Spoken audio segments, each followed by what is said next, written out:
Welcome to another episode of Distory. My name is Kirk from walruscarp.com, and this evening we are going to cover things that Kate and I are thankful for.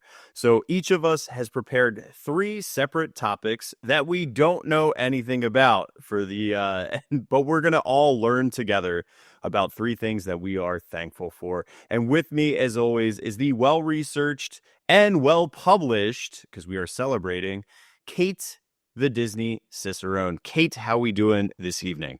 I'm great. Yes, I got to launch a new book today, which is Who the Mirror Reflects. It's available at Amazon. It'd be amazing if you had a visual right over your left shoulder that you could grab and show. Oh, what is that? I don't know. I can't read, Kate, so help me out. Yeah, so Who the Mirror Reflects, which is about 2 Disney history-loving cast members who work in the Magic Kingdom, one on the Liberty Bell steamboat and the other one on the Walt Disney World Railroad. And it's a romantic tale, but it has a lot of Disney history woven throughout it. And it's the part 3, or book 3, I should say, in the Pixie Dust in the Park series. So final one. Hope you like series. Hot Topic, because it's about to get spicy. It's not that spicy. No, it's not. This one especially is not. This one's more relationship based. So it's more I did a lot of study of anxious attachment, avoidant attachment, and whatnot. And so there's a lot of that in this one. The book feels similarly. For those that are listening, the book detached itself from Kate's shelf. Like, we out, dude.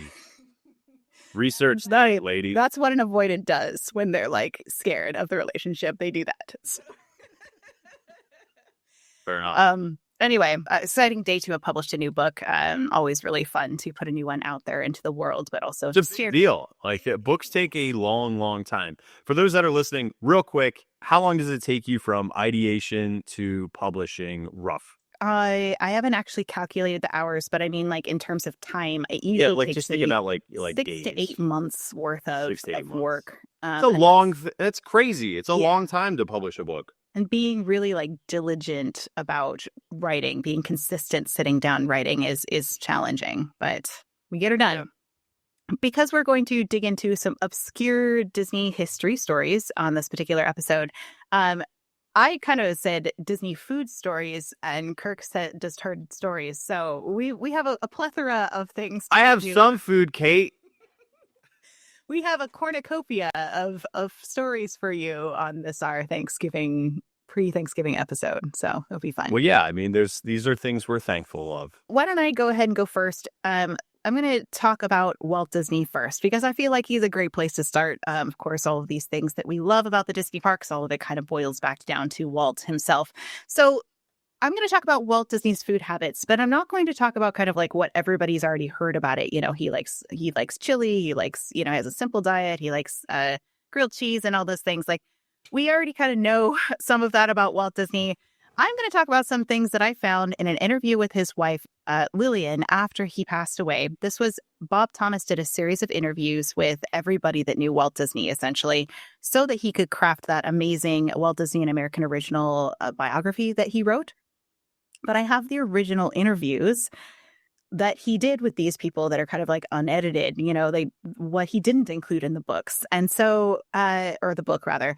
So this is Walt Disney's food habits according to his wife, Lillian. And I found this super fantastic picture of Walt Disney. It's awesome. Good Lord, dude.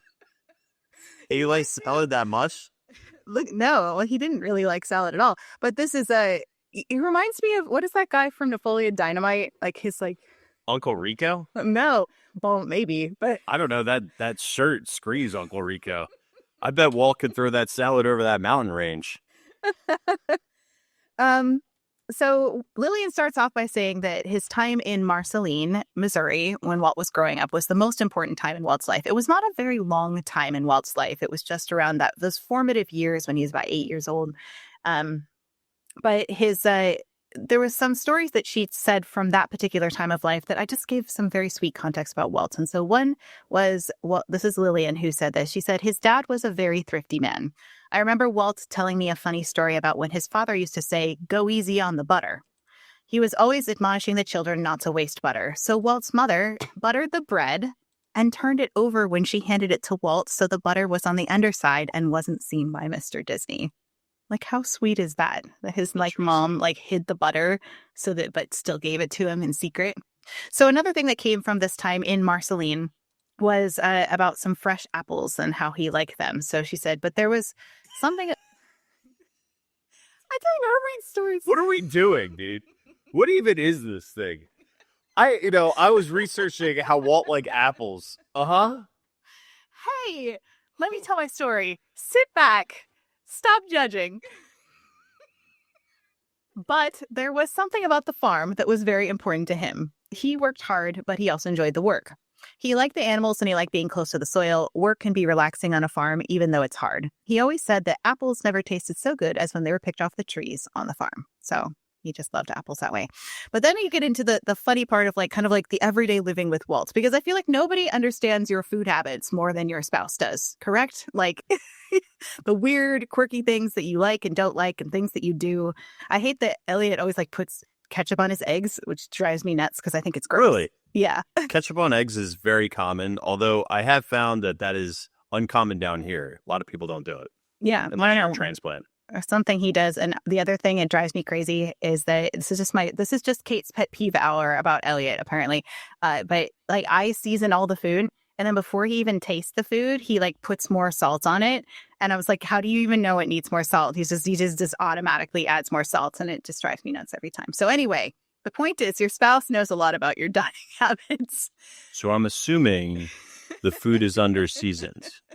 Because I trust Elliot. It's so not. I'm a good cook.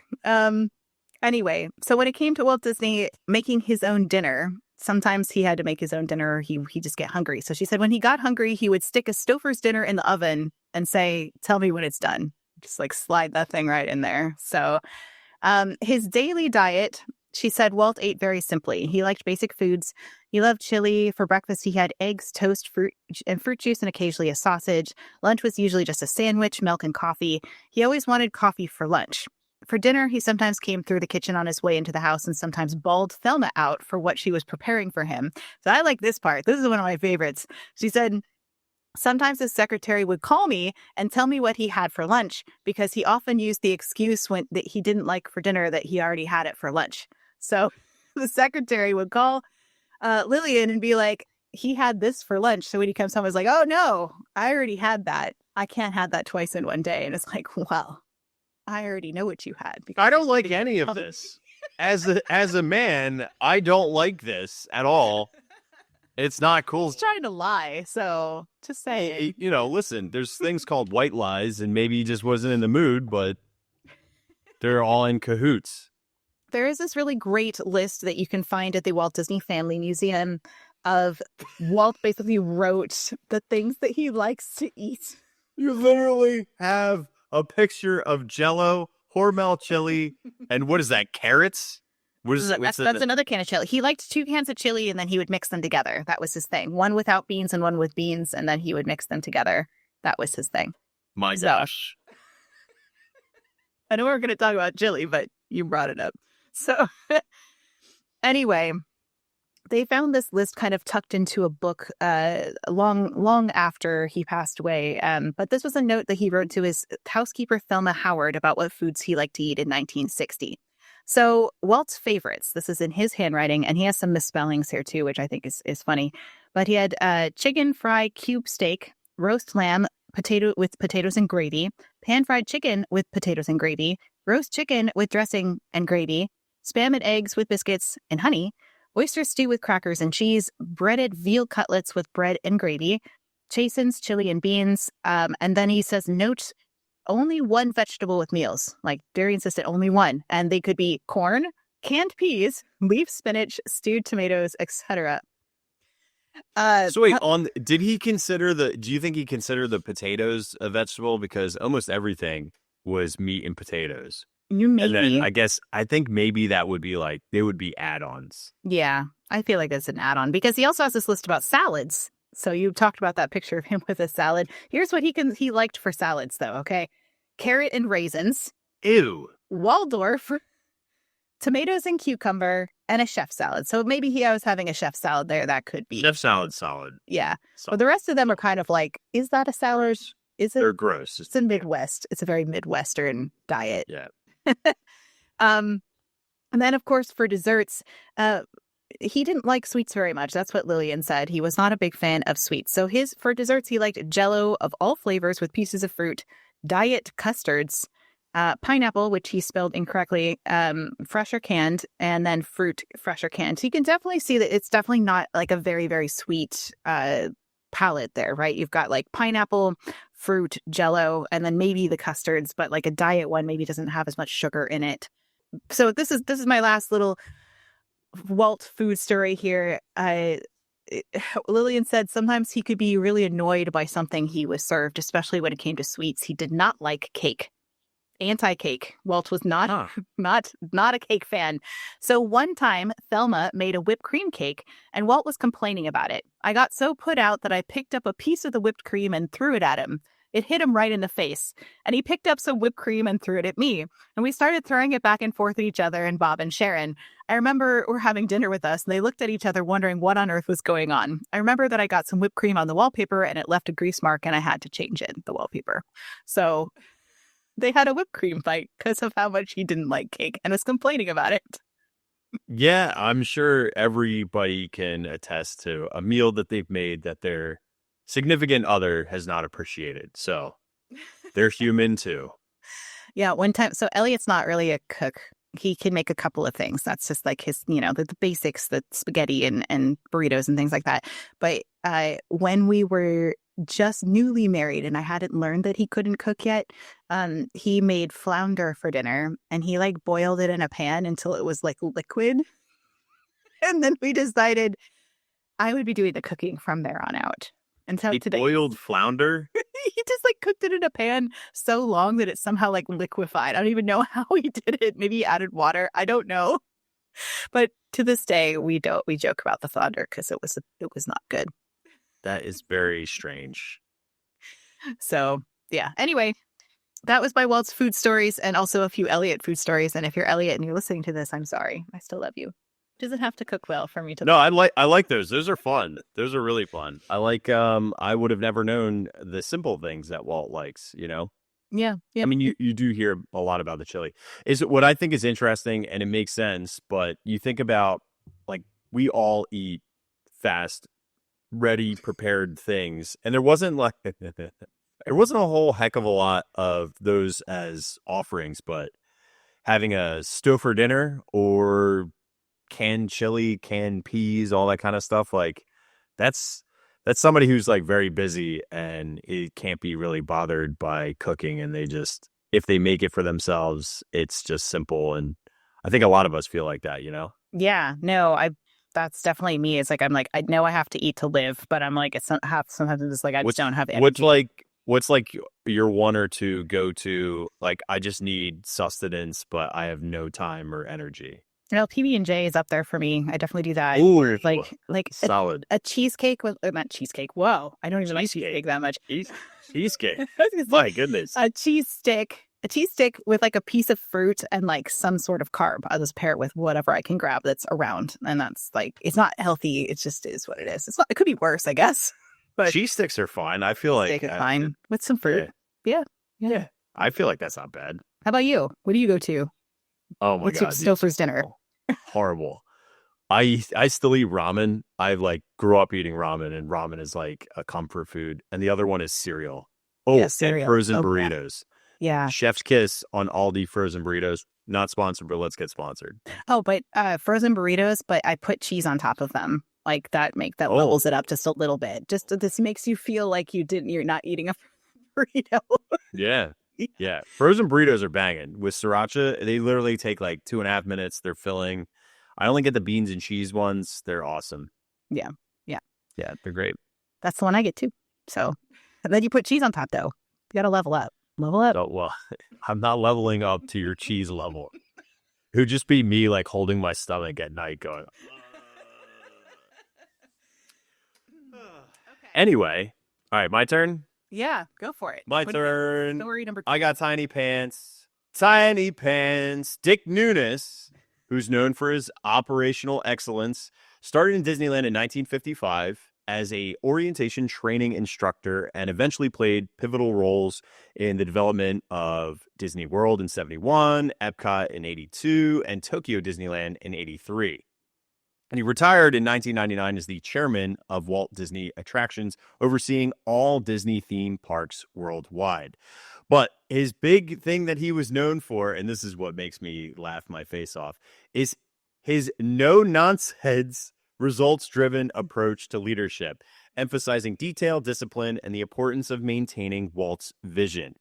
Now, there is a document that is called the Disney Look.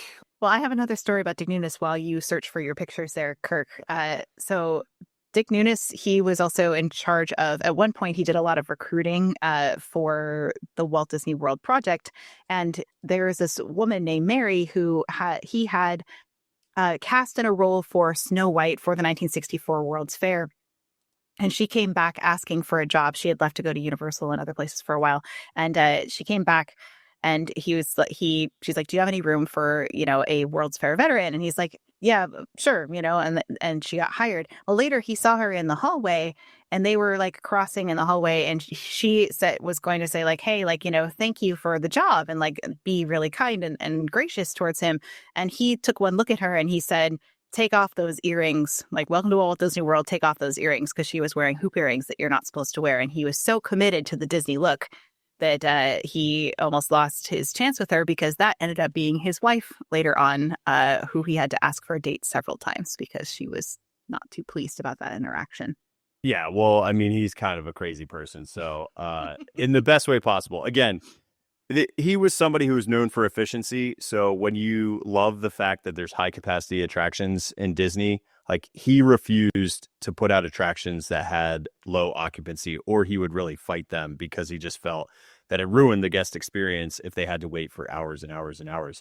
But the document that I have up right now is the first official manual. They actually had a manual back in 1958 that described what you should look like at Disneyland. And I'll go into that in a second, but this is one that comes out much, much later in the 80s. And it talks about the Disney look. And specifically in the beginning, there's a little foreword by Dick Nunis that says, let me point out that historically at Disneyland and Walt Disney World, there are three things that we hear most from our guests. First, the cleanliness. Second, the friendly and helpful employees. And third, the good all-around show. Of the three, the first two, how clean our show is and how great the cast members are, go hand in hand. So the emphasis on appearance happens even before the opening days of Disneyland. And in those early days, I didn't want anybody hired. This is from Walt directly.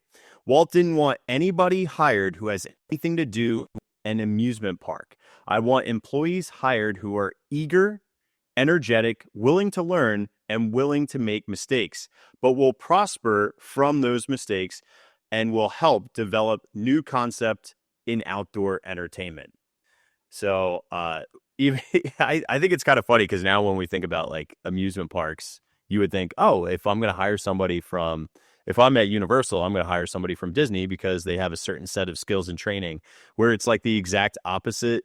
Because before then, it was that more midway style carnival, carny that he thought like miscreants. Walt felt that miscreants were, you go to those locations and he wanted to separate what right. Disneyland was versus any of those attractions. He wanted it more upscale, like the whole atmosphere to be more upscale and catering to a different audience than the amusement park. Right, exactly.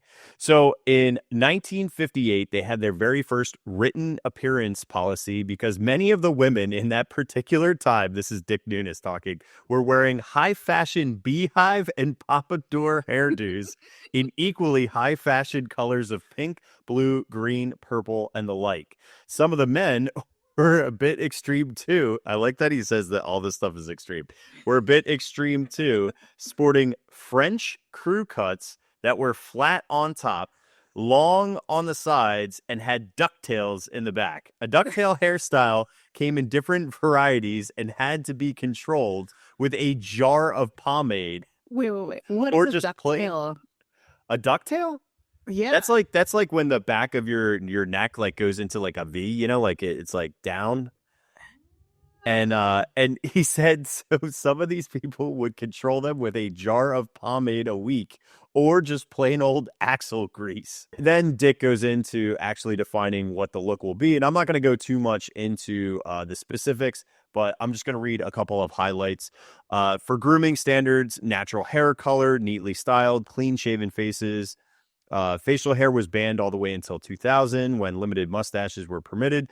Costumes or uniforms were tailored, pressed, and spotless. Jewelry and makeup were understated, aligned with the polished and professional appearance, and cast members were expected to avoid slang, gum chewing, and smoking in guest areas. And the purpose for this, of course, is to create a cohesive, immersive experience that upheld the Disney brand, reinforcing the idea that every cast member, regardless of role, was part of the magic. And now we get to the Bermuda shorts. Oh, I'm ready. Yeah. Buckle up, kids. Oh my God, it's ridiculous. So Nunes had a passion for balancing professionalism with practicality, culminating in one of his most memorable policies, the Bermuda shorts supervisory and office personnel at Walt Disney World were allowed to use in summer months. And this was actually in 1991. And it actually was published in Ears to Eyes, which was a cast member only. I tried to find the exact specific edition. I did find one on eBay, but it did not have the interior shots. So that's like one thing I might just like buy for $8 and just see if it's in there, because I think it would be, nobody has that online anywhere, so it'd be like fun to find this. But for men, Bermuda or walking shorts extended from the kneecap to 3 inches above were acceptable. A shirt and tie were mandatory with an optional blazer. Solid colored knee socks. That's absolutely perfect. I have solid colored knee socks and matching professional dress shoes were required. Casual styles like denim or golf shorts were explicitly prohibited. They also mention it's about the shorts. The knee socks are ridiculous. Styles and lengths that are unacceptable include running shorts, bike shorts, tennis shorts, golf shorts, cutoffs, and any style that suggests a casual wear. But yeah, I mean, it's absurd looking at these things, right? For women, Bermuda shorts were paired with a blouse and blazer were allowed. Jackets were required when not in the immediate workspace. Hosiery had to be natural toned. Socks were banned. Fabrics like silk, linen, and wool blends were acceptable, casual, or flashy. And maternity wear did not include this option. They did have some medical exemptions for some of these things. But yeah, this was probably one of the most ridiculous things that he ever wore. My favorites is when they opened the yacht and beach. This is the only video footage we have of Dick wearing his tiny pants.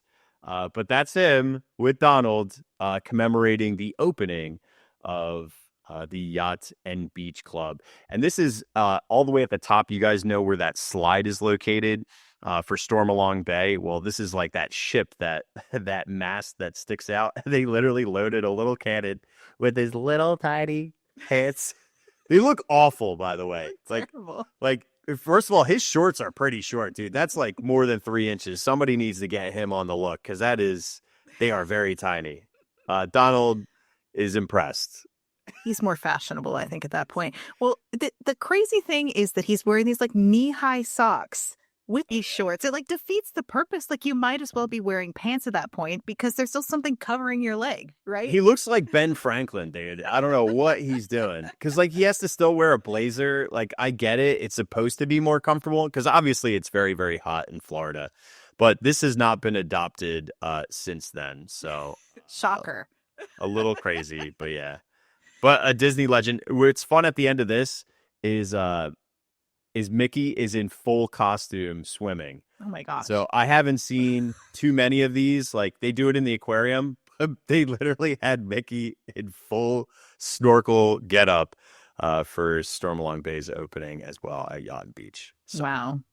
Yeah. Well, so another little fun fact about Dick Nunes, his neck is shortened. Wait.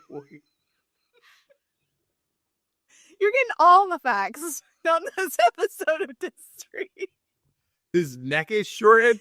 He had a football injury and he like broke his neck and it's shortened it. So if you look at pictures of him, it looks like he doesn't really have much of a neck, and that was because of that old injury. Wow. I remember there was a memo that was signed, yours truly, short neck, tiny pants. Poor guy. Well, thank you for sharing about his tiny pants. That story never gets old, quite honestly. I can hear it every year. It's an annual thing at this point. To transition us into something completely different, we're going to head to Disneyland, and we're going to talk about some small restaurants in Disneyland that everybody has forgotten ever existed. If you remember when Walt Disney was researching Disneyland, he went to Tivoli Gardens in Denmark. And if you go to Tivoli, which I got to go last year, which was wonderful, they have all kinds of restaurants everywhere. They have like an entire food market that's just a whole bunch of tiny little stalls of restaurants. And so they really did learn from that experience of being in Tivoli. Obviously, it looked different back then, but to have a lot of food options for people to choose from. So when they opened Disneyland, they didn't have a lot of their own vendors. You know, Disney didn't own the restaurants at that point. They had a lot of third-party vendors come in. And so that's where we got these kind of like really interesting food options that showed up in the parks, and some of which I don't think a lot of people have heard about before. So first we're going to go to Frontierland, and then we'll hop over to Tomorrowland. Are we having Fritos? No, we've talked about Fritos before, but we're not. This is in a place where Fritos used to be. So if you remember that Casa de Fritos used to be in this building that is right next to what is Riverbell Terrace today. It used to be Jemima's Pancake House. There was in this particular building, when Fritos moved out, something else moved in to this space. And so this was actually called Don DeFore's Silver Banjo Barbecue. So you can Short see, name, I like it. So you can see this building is the same one here, and you see there's a big banjo that is hanging way near the top of the building, which lit up at night. So actually illuminated, looked a little bit like this, is the Silver Banjo Barbecue.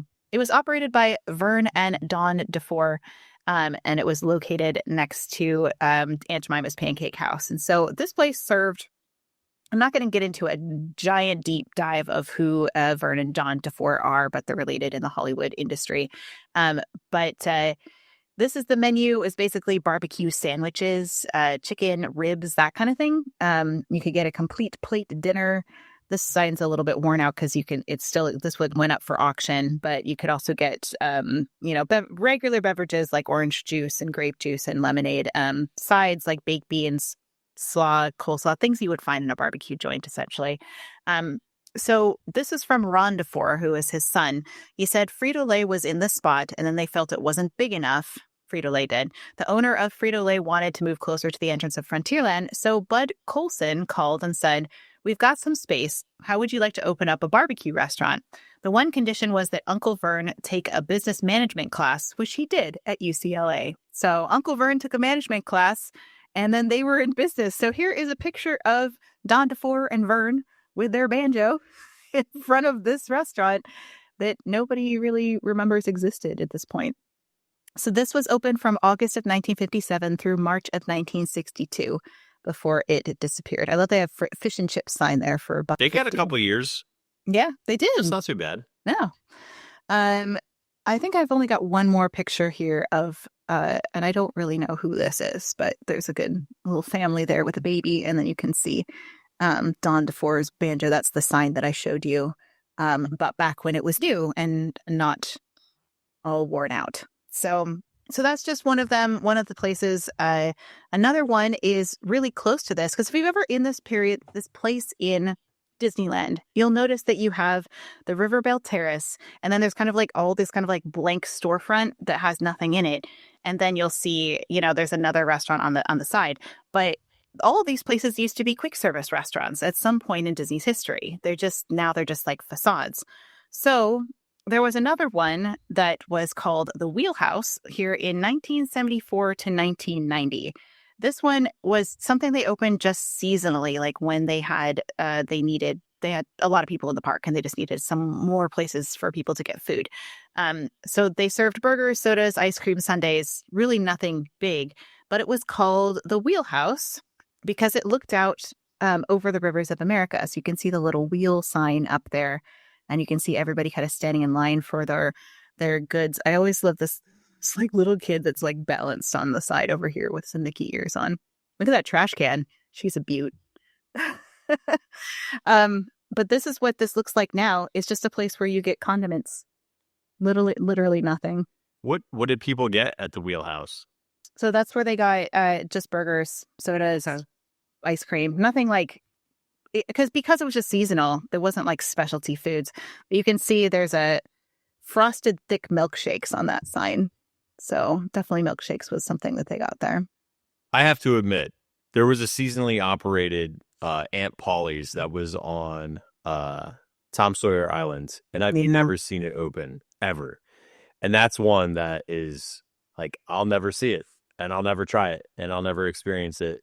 But it's still there. It's like, the facility is there. You can sit because it's got like a little bit of like a pergola, and then there's a gazebo on the sides. There all the time, because I like being there. It's actually a really great spot that's pretty quiet and has some nice tables, but yeah. It's only not quiet if the Liberty Bell is running, because then they blow their whistle right next to it, and then that's pretty loud. Yeah. But the rest of the time, it's fun. It's super fun. I love sitting there and writing. I'm sad because it might go away, but it's neither here nor there. So Might.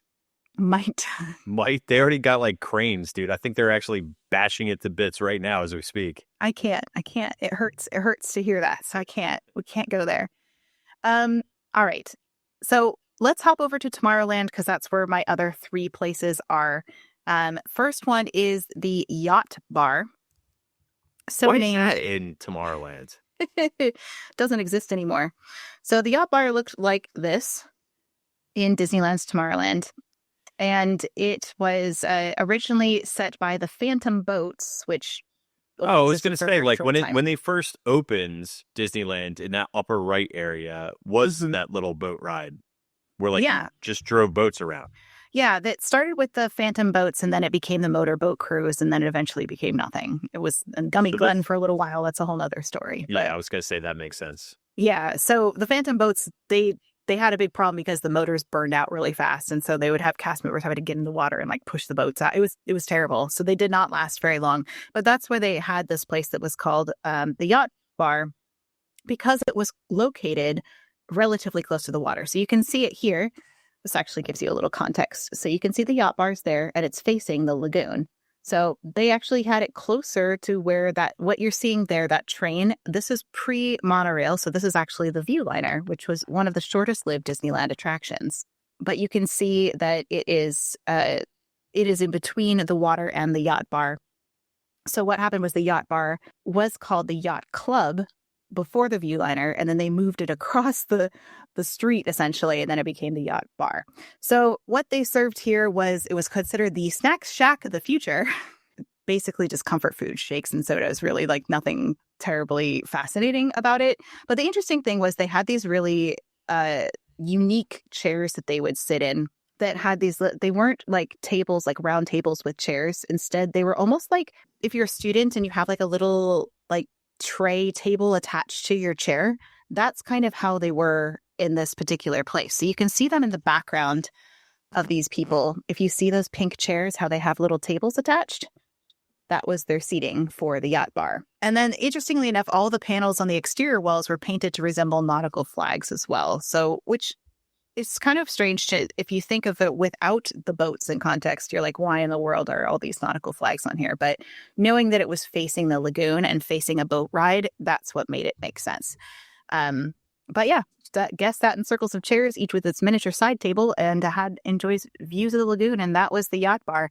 It was only there from April of 1957 to September of 1966. And when they did that big remodel of Tomorrowland in 1967, that's when it disappeared. And it became the Tomorrowland Terrace, which we know now, which is there now, which has that stage that rises up that was designed by Rolly Crump. So that's roughly where it was located, is in that kind of same area. Not exactly, but close enough. So I have two more places that are in Tomorrowland, and then I'll wrap up this kind of weird restaurants. This one is one of my favorites because I feel like with the Loki series, it came really back into popularity, which is the Automat. Do you know what that is, Kirk? No. Okay. So an automat is basically a vending machine that you get like a meal from or a food item. Oh, okay. Okay. So they actually had this. This is what it looked like in the concept art. They had an automat. This was considered like dining of the future, was that your food would come from a vending machine, essentially. Welcome to Tokyo. Yeah, it had the accessibility of a vending machine with the flexibility and variety of a restaurant. So the appeal was the guests could purchase an item from each food area separately and then select an item from a particular window. And then basically they can tailor it to what they want. So it was like, that was a fun experience because you could make it whatever you wanted to be.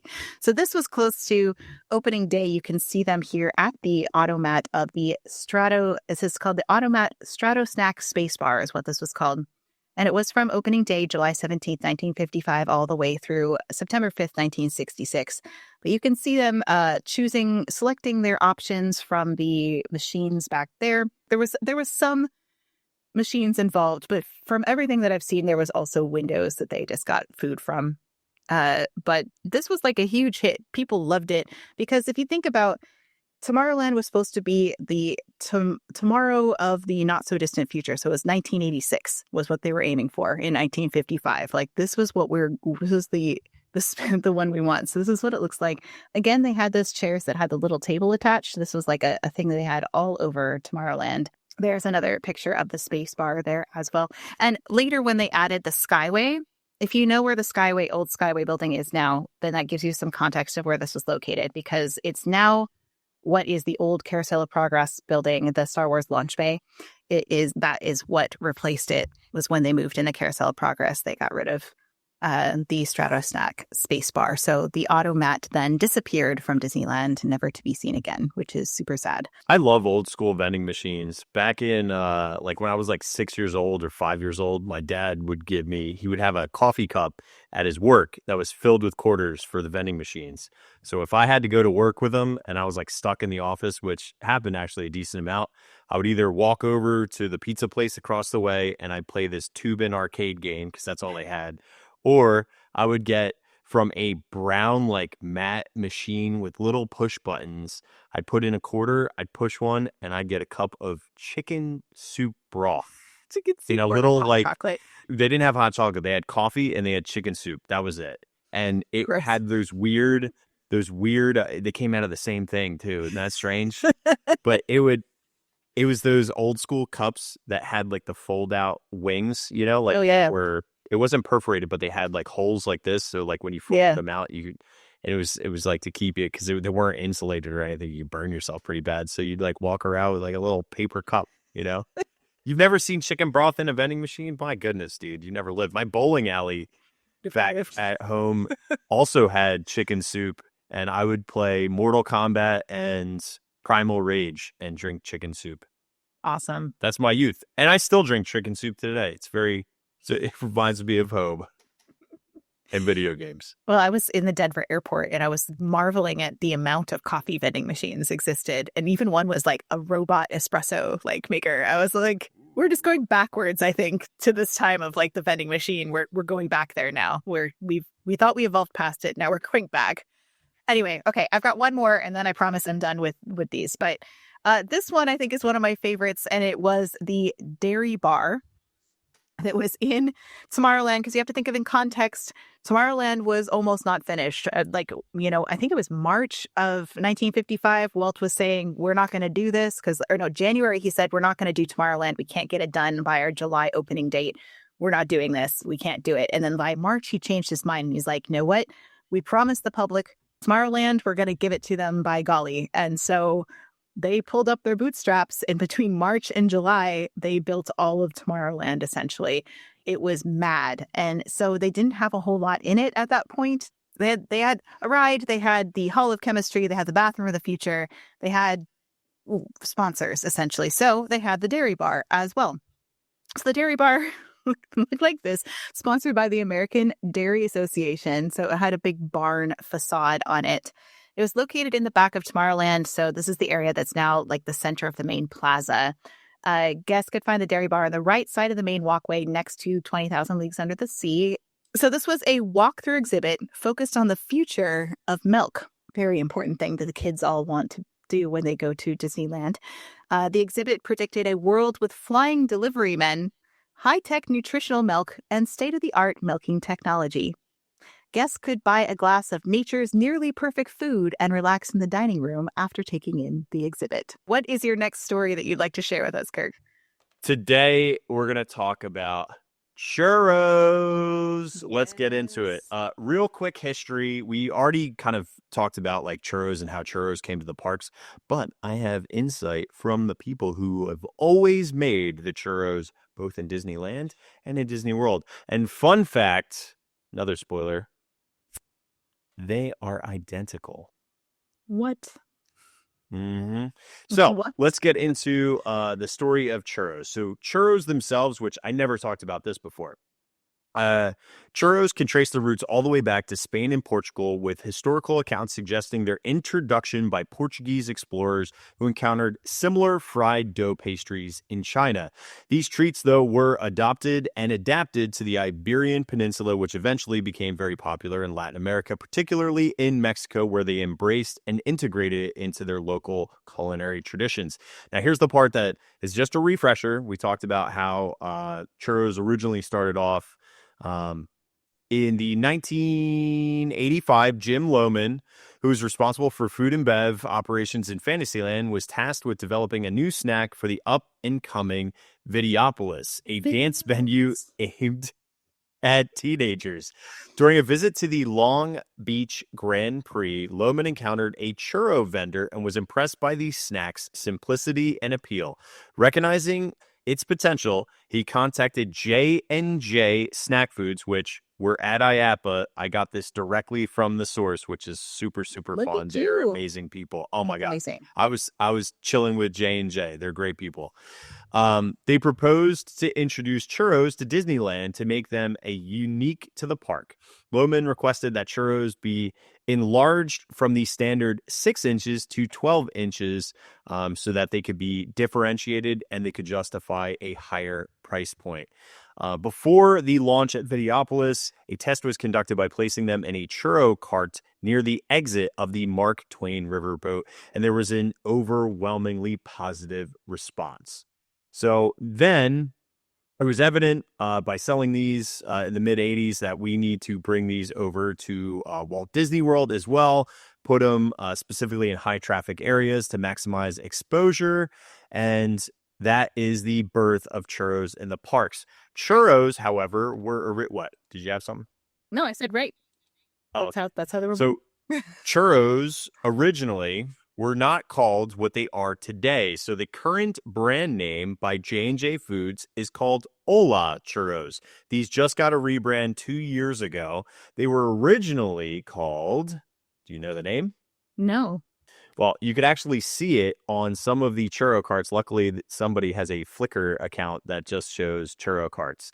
And it was back here. It is called Tio Pepe's. So Tio Pepe was, Tio Pepe was the brand name originally. And you could actually purchase Tio Pepe's, which I know some people were excited about the concept of being able to enjoy churros at home. So Tio Pepe's, you could actually purchase these not that long ago, especially in places like Costco or Sam's Club. They would have much, much larger ones, but then you could bake them at home. You could air fry them, or you could actually fry them. Just saying. I like the well, that's your prep, because they are identical, 100% identical. Yeah. And you can say whatever you want to say. It's just not true, because these are the exact same frozen ones. What's interesting, the way you make them matters. Let me just say that's the biggest thing, is the way you make them matters. Like, if you're going to take anything from this rant about churros, it's that.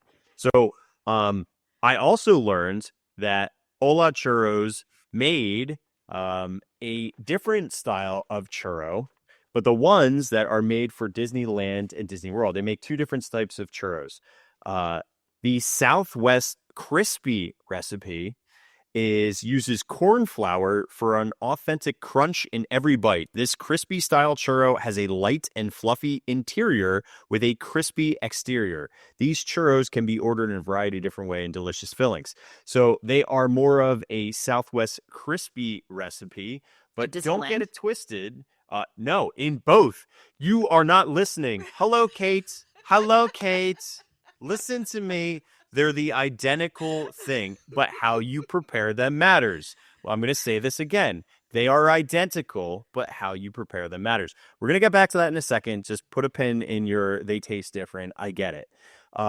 They also make a Spanish style, and most people have probably seen, heard, or tried the Spanish style because Burger King just did the Wednesdays crossover. So these are a more cake-like Spanish recipe. So they're a little bit sweeter and they're a little bit more fluffy in texture. They don't have a crispiness on the outside. So let's talk about the churros themselves in the way that they are prepared, because this is the very, very important distinction. In Disneyland, they are fried typically at the cart. Not all carts, because some carts don't have fryers, but typically they are fried at the cart or air fried at the cart. Walt Disney World, it is usually a 45-minute from cook to cart, and they sit under a heat lamp, or they'll put them through like a roto oven, which is like a big giant conveyor belt. You can actually see them if you go to the hub. They have these like air frying type like roto ovens. But I will say this, myself has taken it upon to hold the torch, and I am going to work diligently with J&J and Disney to try to get us at Walt Disney World the authentic, true flavor by getting fryers at these locations. God bless you. So, if you manage to accomplish that, it would be like my legacy. To dinner or something. Like, come on. Like that would be amazing if we could have decent churros in Walt Disney World. Like, they're literally inedible. For me, at least. After having the Disneyland ones. They're so gross. And again, has nothing to do with the product. The frozen product is the exact same crispy recipe that they use. It is identical. So you're telling me they're different. I talked to the VP of marketing and sales, and they are identical. I hear that. But listen, I think this is like, it was a great story. Like, I'm like taking copious notes while I'm there, because I'm just like, this is they had no idea that it was like a big deal. Yeah. They were like clueless. Like, these are like executives. And I'm like, how do you not know that this is a big deal? We all complain about it all the time. How terrible the churros are in Disney World. Yeah. So interesting. I think, who knows? But yeah, the churros are the same, but the preparation makes all the world of a difference. Well, they got to fix that, because they could, I mean, imagine if they could have the churros that Disneyland has with all the different flavors and stuff. The only reason they don't have all of those is because the churros are not great. So if they could make the churros taste better, they could have all those different seasonal ones like Disneyland has. I think they'd be popular there, you know? Yeah, I mean, we do okay with some of our seasonal churros, like ones especially that are rolled in like cocoa powder or like Oreo dust. Like those ones, they seem to do and perform a little bit better. The other thing that is a reality, especially if you order these in the summertime, the moisture in our air here in Florida does have a significant impact.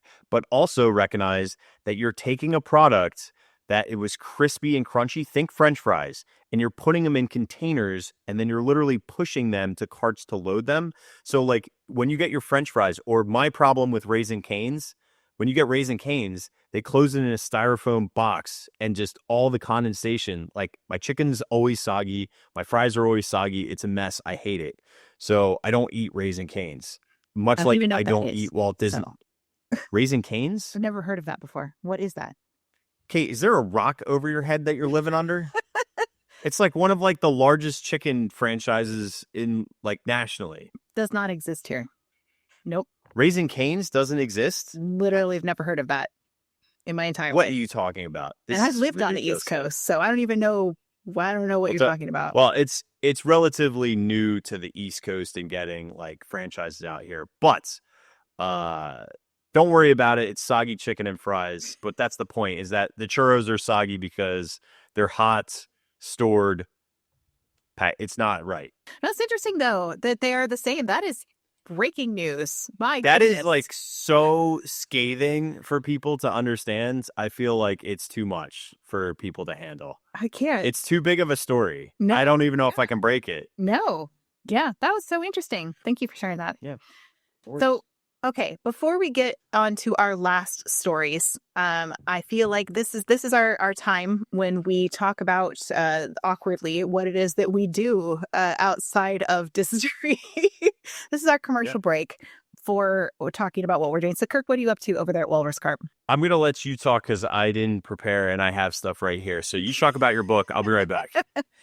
Well, we talked about this a little bit at the top of the show, but I do have a new book out that is called Who the Mirror Reflects, which is available on Amazon. And it's about two Disney history-loving cast members who find each other in the reflection of the rivers of America and the Magic Kingdom. But soon their perception of the relationship becomes distorted by their past. As their inner villains threaten to pull them apart, they discover that choosing love, even when it's hard, is the most magical gift of all. And so it basically stars two cast members who are friends. And they definitely go through a lot of really like internal struggle to find each other, but it's packed with Disney history as well, and some really deep food for thought also relating to things around Disney and Walt Disney World, and a little bit of Disneyland Paris as well. So that is available on Amazon, also Kindle Unlimited. So if you're a Kindle Unlimited subscriber, it is there, and it is out as of today. So go to Amazon and search for Who the Mirror Reflects or Kate Grasso or Disney Cicerone. Any of those things will get you there. Kate gets paid by pages read, so get one of those little like finger devices that just reads pages and just read painlessly. They know. It's like timed. It's like if it takes the average reader to how much it times, because there's people that do that and they cheat the system, and then their books. Okay, we'll get one that randomizes it and does the average times and changes it every 90 seconds. Yes, but I hope you guys all enjoy it. This has been definitely a labor of love. It's not been an easy book for me to write. It was a very emotional one for me to write. So, but I think it is a lovely story of Henry and Annalise. And if you've ever wondered from the past two books where they ended up during the hurricane, this answers that question. Kirk, what do you got going on? We've got Doom Buggy Croc Charms that glow in the dark. And then I do have, these just actually came in. I had ordered a bunch of winter shirts. So we have our Harry Christmas, which came out fantastic. We also have like Harry Potter, in case you're listening. It's not. Oh yeah. You can't say that though, Kate. I get arrested if you say that. It's just a wizard castle, but it's not Harry Potter. Wizard castle owls with a scarf. All right, that's all it is. And there's no Harry Potter present at all whatsoever. No. A gingerbread that goes, not my gumdrop. Which he wouldn't actually say that, but that's what he could say.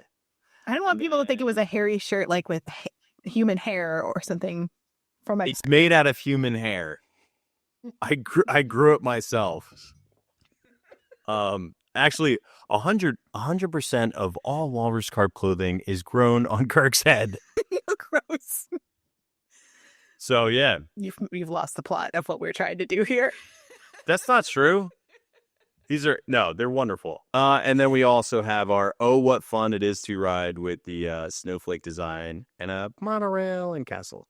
So super fun. I love that. What are your ones? .com, free shipping. Check it out. Appreciate you guys. Love you. Thank you. Mine is also from Walrus Carp. I think this is one's from last year. So it's a Jolly That was penguins. I basically made that one goading you to buy it. Yeah. Hook, line, and sinker. No, honestly, I think I legit was talking to you and I was like, ooh, that's a good idea. You never know. And then I own it and it's great. It's comfy and it's long sleeve because I need that in the Pacific Northwest. So thank you for that. Mm-hmm. I'm literally wearing a flannel and I hate today. It must be cold there, huh? Is it like Stixie? It's 61. See? It's awful. It's horrendous. I get my flip-flops out. Oh my okay. God. Thank you for humoring us for our commercial break. Let's pop back into the stories. I have two that are for the Red Wagon Inn / Plaza Inn. So this is basically the Red Wagon Inn became the Plaza Inn in 1965, which is its own story. And I'm not going to get into all the details of that because we'd be here forever. But there was something that happened at the Red Wagon Inn and something that happened at the Plaza Inn, and they were both a little bit humorous. So I thought I would share both of these stories. The one at the Red Wagon Inn, which if you're wondering what that is, it's at the corner of Main Street and the Plaza. And this is what it looks like. You'll know it today as the Plaza Inn. But there was a holdup in the Red Wagon Inn. So in August 21st of 1960, 25-year-old restaurant cashier Richard Lowry was carrying a deposit to Disneyland's bank. So at this point, they put money in like linen bags that they had to go deposit in the bank. And that was located on Main Street, USA. It was open 7 days a week. But he was carrying a bag full of $10,000 from his cashier, from it, like not a small chunk of change in that time, which is almost $95,000 in today's money. Okay. Like this was not a small amount of money. He suddenly felt a jab in his back and someone growled in his ear, "Do as you're told and you won't get hurt." And so he handed over the money to this person. So the police arrived and they realized that something was just kind of really off about the way that Richard's story kept changing again and again. So at first it was a lone gunman, and then he said there was two men, actually, one armed with a knife. And then suddenly he said that the robber threatened him, and then he said that the robber threatened to find his grandparents and hurt them. And the United Press International stated a few days after the robbery that police officers said Lowry's story of the holdup just didn't jibe. Great 1960s word there. So the police administered Lowry a lie detector test, which he, of course, failed. And he admitted to the police that he knew where the cash was. So he took them back to Disneyland, led investigators to a linen closet that was in the backstage part of the Red Wagon Inn. And of course, the cash was there stored in some boxes. So on August 25th of 1960, Lowry was charged with grand theft and was due back in court mid-September, and that's kind of where the trail ends for what happened to him. But I'm guessing that he did get convicted of that if I had to say anything, because they had a lot of evidence for it. So that is the one and only holdup that ever happened in Disneyland, was with an employee that was not entirely honest with his deposit money. Yeah, I mean, nothing really got held up except for him. Nope. So I do have a menu from this time from the Red Wagon Inn before we move on to the Plaza Inn part of the story.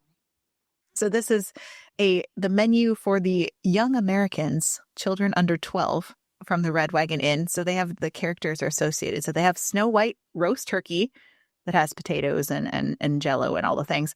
And then they have Pluto, and Pluto's a broiled premium Frankfurter on a bun. So he's, of course, got the hot dog. Yeah. And then Casey Jr. is a hamburger, fresh ground round. Then they have Lady and the Tramp with spaghetti and meatball roll and butter and those kinds of things. And then they have Monstro halibut steak. It's kind of dark. Yeah, well, you would eat that. Or a tuna sandwich. Yeah. So all of these were priced at around $1.90 to $1.25. And of course, this one was sponsored by Swift's Premium Meats. I'm not going to lie. When I grew up, I loved menus that were kids' menus that were named after characters. Yeah. Like I went to this place, it was called the Lucky Seven in my hometown. And I think I got something, it was like the Popeye or something. Like I love that it was always like superheroes or Disney characters. It's just like nostalgia. Yeah. And I love looking at old menus. I have so many old menus from Disney when I was a kid. I literally took every single menu. Every menu. I have menus from Ohana when we ate breakfast there, and the menu looks like Mickey's head, and I have drawings of me trying to draw Mickey. Oh, that's fun. Yeah, tons of that stuff. It's great. That's so great. Mm-hmm. I'll have to send you some old menus because I have a whole bunch of them that I can send your way. But let's transition over to the Plaza Inn. 1965, this became the Plaza Inn. Large part of that was Walt Disney just wanting control of the restaurants versus the having third party be in charge of it. Wow, Walt wanting control. Yeah. Who would have ever thought? I know. Listen to our Epcot series if you want to watch Walt turn into Big Brother. He never actually got the chance to be Big Brother, but he did want to be that. So anyway, this is what the inside of the plaza looks like then, and it does still today. And again, I won't get into all the details of it, but they salvaged a lot of pieces from a mansion that was, I think it's on James Street. But you can also see they had like a string quartet that would play in there, and it was super fancy, but it was a buffeteria, which meant that you could go and get your own food from the buffet. Buffeteria? That place looks like Club 33. It's fancy. Well, that's the thing, is that Walt Disney said he wanted it to make it a buffeteria so it would be affordable for anybody. He wanted the people from like truck drivers to like blue collar workers. He wanted everybody able to afford a fancy dining experience, maybe for the only time in their life, to be able to take their families to a nice place, which is actually really wonderful. That he wanted that, because he knew growing up, we were talking about how his dad didn't even want him to have butter, go easy on the butter, and his mom was like sneaking butter to him, right? Like he knew what it was like to grow up without a lot of money. So he wanted people to be able to have this experience in this kind of fancy place, even if the prices were not super high, which I just think is wonderful. But anyway, that's not the story. I just wanted to say that's when we transitioned to Plaza Inn. And then we're going to fast forward to a few years later when Kevin Rafferty started working here. So Kevin Rafferty, if you don't know who he is, this is one of his really great book. If you've not read this one, it's Magic Journey, My Fantastical Walt Disney Imagineering Career. Really great read. Funny. Like, don't read it on an airplane like I did, because you'll laugh hysterically and people will look at you like you're crazy. But he's... Fun fact, people look at Kate like that all the time. It's not true. But anyway, he started working there as a DMO, which is a dish machine operator. So working his way up to Imagineering at this point. So they had a problem here when he was working as a dish machine operator, that the garbage disposal or floor drains would get clogged. And so they had to call a plumber. And they only had 4 plumbers on property, and they would take forever to arrive. So they said they'd leave for a while and return with a new part, while more than 2,000 dirty dishes stacked up. For my own survival, I learned to take these matters into my own hands. I figured that I could fix the garbage disposal in less than 2 minutes. When it came to clearing the clogged drains, I turned to the soda fountain. So there behind the fountain was an array of pressurized carbon dioxide tanks. We would disconnect and borrow a CO2 tank, wrap a towel around the end of its connector hose to make a makeshift gasket, and then voila, the clog would get blown away with an audible whoosh. Okay? So now I have to read this in his own words, because it's not going to do it justice if I try to summarize it, because he is just fantastic. And this actually comes full circle because Dick Nunis is involved with this one as well. So one day when the drains backed up, I went to fetch a tank and a towel, as usual. After checking to make sure there was no supervisor in sight, I shoved the towel wrapped into the hose into the drain, turned the valve, and waited. And waited. I opened the valve all the way. Nothing. Then suddenly I heard the release, but this time it sounded like an underground sonic boom, followed by blood-curdling screams coming from the other side of the door that opened to the onstage restaurant serving area. A Plaza Inn girl popped her head through the door, saw me kneeling over the drain hole with hose in hand, and yelled, "Run! Run away and never come back!" I hesitated. Is she talking to me? Why would she? Now! I ran like Snow White through a dense forest of mops, shelves, and food racks, out the back door, jumping off the loading dock, and crouched behind a dumpster where I hid frozen in fear for at least 10 minutes. Finally, my fellow DMO came out to find me. "You're not going to believe what you just did," he said, as if he were addressing a hero. Well, here's what happened. The floor drains are all connected to one pipeline. When I opened the CO2 valve, the drains that decided to clear were the ones on stage in the restaurant, directly behind the service area where guests stood in line and were served their food by the girls who never talked to me. It so happened at that very moment that standing in the fallout zone of what was to become known as Old Faithful Geyser were Dick Nunis, then president of Disneyland, and 2 of his executive entourage, Ron Dominguez and Jim Cora. Dick was a man who instilled fear in every cast member. The trio was in line with their trays when the drain covers blew off and flipped through the air like pancakes, followed by gushing geysers of thick black muck that blasted out of the ground like crude oil strike. The muck splattered their faces, coats, and ties. I could and probably should have been justifiably fired right then and there, and that would have been it for me at Disney. But Disneyland protected me. I was destined to be Imagineer. For the rest of the summer of 1974, I was a Plaza Inn legend. The girls still didn't talk to me, but they talked about me. I mucked Dick Nunes and lived to tell the tale. And then he says, Dick, if you're reading this, it was me and can't fire me now. Ha ha. So that is, I always love the old faceful geyser. Old Faithful. You got to tell that story. It's too good. I have told it. I've made content about it in the past. Oh, really? Yeah. Yeah.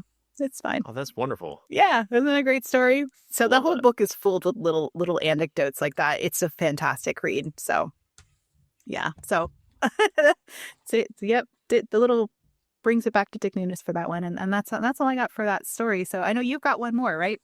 That's so fun. Oh my gosh. Yes, I do. We're going to MGM. So Right. throwing it back here to Walt Disney World, and we're going all the way back to the 90s. So actually, technically 89, but we're going to talk about something that I grew up with as a kid and remembered playing on, which is really fun. And that is the Honey, I Shrunk the Kids playground, which the Disney parks were known for bringing magic of cinema to life. And here in the 1990s, one of the most beloved films of that time in 1989 was Honey, I Shrunk the Kids. The box office smash. Everyone absolutely loved this film with Rick Moranis, and it was basically about him being a scientist, and he by accident shrinks his kids, and his kids get stuck basically in their lawn and try to find their way back up to the attic where their crazy scientist dad is doing lots of experiments. But so 1989 is when the film Honey, I Shrunk the Kids comes out, and then in December of 1990, the Honey, I Shrunk the Kids movie set adventure, often referred to as Honey, I Shrunk the Kids Playground, debuted in December of 1990. It offered guests, especially children, the chance to immerse themselves in larger-than-life backyard where they experienced the world from the perspective of the characters shrunken to a minuscule size. Spanning over 11,000 square feet, the playground became iconic attraction and cherished memory for many parkgoers, me included.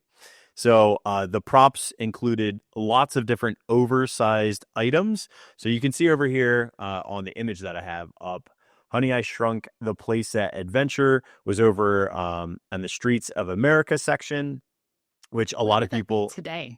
That would be where Muppets Courtyard, aka Monsters Inc. is going. Breaking news. Don't open that can of worms. Oh yeah. So We'll be here all night. So you would first enter in through that marquee theater, and then it would be a section. Remember, like the one thing, here's something here. I'll flip around real quick for a second. Hollywood Studios has a really interesting story because it's supposed to be and was used as a commercial film lot and also an animation studio. And all of the items, which thank you, Michael Eisner, for stealing from Universal, decided to make every single one of the attractions a movie set. So when you go to something like Star Tours and you go, why does the AT-AT or AT-AT not have like a backside to it? Like you can see a ladder, you can see the gaffing and the lighting. Like why doesn't it look like a full model? And that's because it is a movie set. Even though you're going on Star Tours and you're experiencing Star Tours, you're really just enjoying a movie creation. So that's the same thing that can be said about this playground. And you notice that you go in through the movie theater and then you have this slate saying action, come play in a big way. And there usually wasn't like a crazy wait or anything, but I just thought it was fun that they did have the wait time. And it says, we urge you to experience caution while climbing, sliding, and exploring, and watch out for the giant hose. It leaks. You know what's interesting is I don't think we see 0 minute wait anymore. They always say 5. I think they did away with 0. Yeah. It's really 5 or like 13. Right? 5 or 13. That's it. And 13s, for those that don't know, are only for Tower of Terror and Haunted Mansion, but everything else will have a 5. But yeah, remember, you are about to become the size of an ant. So throughout this experience, you would find giant blades of grass, towering green structures mimicked by the backyard lawn, creating a maze-like environment for children to explore. The grass swayed slightly in the breeze, adding a dynamic, life-like element. They also had a giant spider web.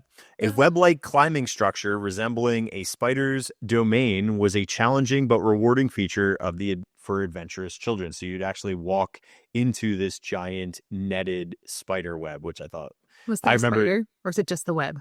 It's just the web. There is an ant at one part. Yeah, because they like at ride the front. ant in the movie, right? Yeah, so I have a picture with me, my dad, and my sister, and I'm on this ant, which is really fun. So You didn't bring the photo? no, No? it's no, I don't have like this stuff like So- easily accessible, but I do have a picture of that, which is really fun.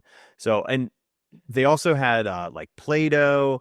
There was one of the other throwbacks that I absolutely adore is, do you know what the nozzle of that is?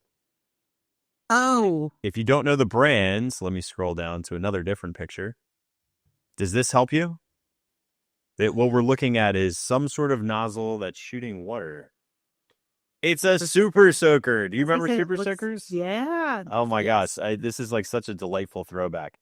Then they also had where Auntie was, they had the ant slides, which were one of the most iconic things. The giant ant that was modeled after Auntie sat outside, and children could climb atop and slide down through these little ant tunnels. This isn't here anymore. I know. Cool. They also had a giant, where's the movie canister, the film canister, which I think is a cool throwback, especially to Epcot, is Kodak. So Kodacolor film, which was also a smaller slide. So you climb up this little left-hand section with little ink cuts, and then there was a tiny little slide section.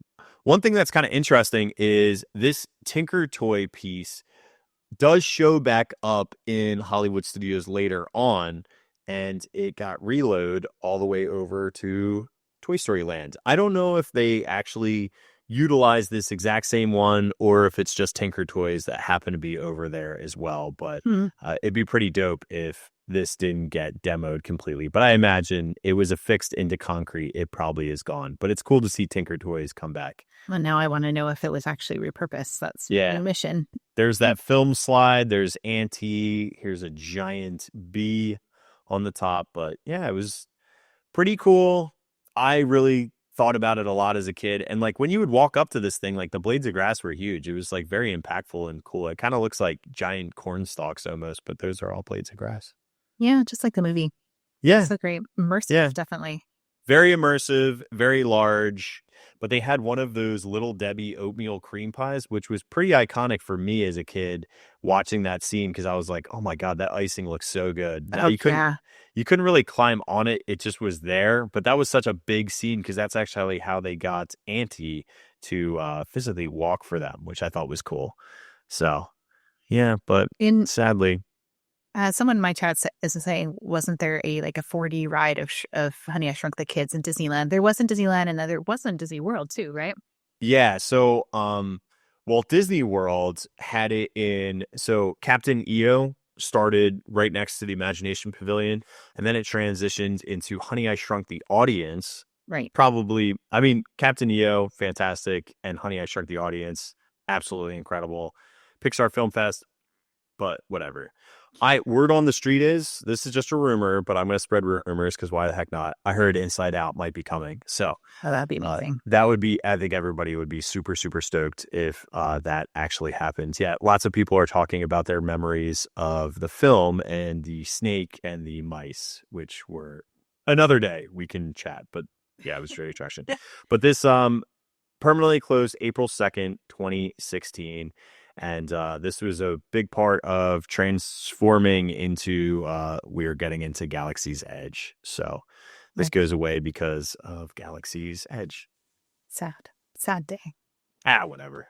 But that is really interesting, though. I've seen pictures of it before, but I've never really gone in depth of thinking of, moving through it as if you were a kid. So yeah, it was really, I'm telling you, it was, everyone sat on Auntie, everyone climbed up the slides, and we all thought that we were shrunk. Yeah. So interesting. I tell you what, I love these Thanksgiving episodes where we talk about obscure stories we're thankful for, because we always come up with stuff that neither of us really ever heard about or think about ever. It's just we're so different in the way that we view history. So thank you for those. That's really interesting. Beyond that, I think that's it. I think we each hit 3 stories, and I think that was plenty of fun Disney history adventure for our Thanksgiving We are holiday. thankful. So next week is Thanksgiving. If you're listening to this episode, we will be taking a 1 week off for a Thanksgiving break to enjoy time with our families. And then after that, we will be coming back. There'll be a little bit of a different schedule in December just because it's the holidays and we've got a lot of things going on with our families, but we'll be sure to have a few episodes in December as well for you as we wrap up this year with Distory and then head into a new season, which is crazy. So looking forward to that. It's crazy. Very, very busy, but very, very excited. Yeah. Kirk, do you have any final thoughts here as we wrap up? Disney World and Disneyland churros are the Different. same Different. product. Different. What I said is correct. Same product. What you said is also correct. Technically, isn't that weird? That's the same thing. Yeah. And if you are a DMO, do not use CO2 to clean the drains unless there's somebody you really, really don't like on the other side of the wall on stage. Mm-hmm. And don't forget your tiny pants for your Thanksgiving holiday. Very important. If you want to be fancy, but comfortable. Tiny pants is the way to do it. All right. Well, thank you, everybody, for being with us for this episode of Distory. We hope you had fun learning a few kind of obscure random Disney stories with us and going through those. And we will see you after Thanksgiving for another episode of Distory. Have a great holiday, everybody. Have a good holiday. Bye. Bye.